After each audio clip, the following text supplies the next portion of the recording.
Hi friends, ನಾವಿವತ್ತು ಹುರುಳಿಯ ಕೊದ್ದಲ್ ಮಾಡ್ತಾಯಿದ್ದೇನೆ. ಕೊಂಕಣಿಯಲ್ಲಿ ಕುಳಿತ ಕೊದ್ದಲ್ ಹೇಳ್ತಾರೆ.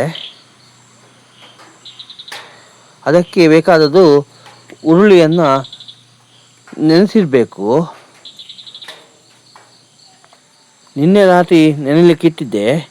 ಇದನ್ನು ಬೆಳಿಗ್ಗೆ ನಾನು ಇದಕ್ಕೆ ತೊಳೆದು 2-3 ಸಲ ತೊಳೆದು ನಾನು ಯೂಸ್ ಮಾಡಿದೆ. ಈಗ ಬೇಯಲಿಕ್ಕೆ ಇಟ್ಟಿದ್ದೇನೆ. ಗ್ಯಾಸಿನ ಪ್ರಾಬ್ಲಮ್ ಇದ್ದರಿಂದ ನಾನು ಹೊರಗೆ ಮಾಡ್ತಿದ್ದೇನೆ. ಕಟ್ಟಿಗೆಯಲ್ಲಿ ಮಾಡಿದ್ದೇನೆ ನೋಡಿ, ಇಟ್ಟಿದ್ದೇನೆ, ಬೇಯ್ದಿದೆ. ಅದಕ್ಕೆ ಹಲಸಿನ ಬೀಜ ಹಾಕಿದ್ದೇನೆ ನೋಡಿ, ಒಳ್ಳೆ ಮಾಡಿ ತೊಳೆದು ಹಾಕಿದ್ದೇನೆ ನೋಡಿ.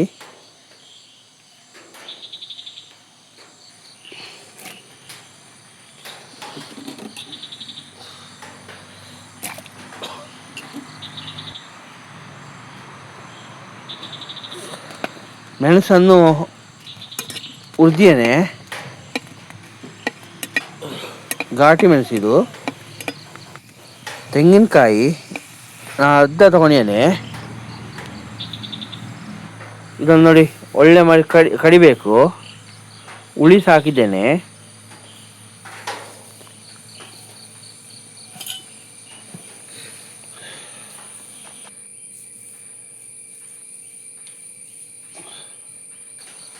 ಹಲಸಿನ ಬೀಜ ಸಹ ಬೇಯ್ದಿದೆ. ಈಗ ಮಸಾಲೆ ಸೇರ್ತಾ ಇದ್ದೇನೆ. ಉಪ್ಪು ಹಾಕಿ ಮಸಾಲೆ ಹಾಕ್ತಿದ್ದೇನೆ. ಮತ್ತು ಒಗ್ಗರಣೆಗೆ ನಾನು ಬೆಳ್ಳುಳ್ಳಿ ಹಾಕಿದ್ದೇನೆ, ಎಣ್ಣೆ ಹಾಕಿ ನೋಡಿ.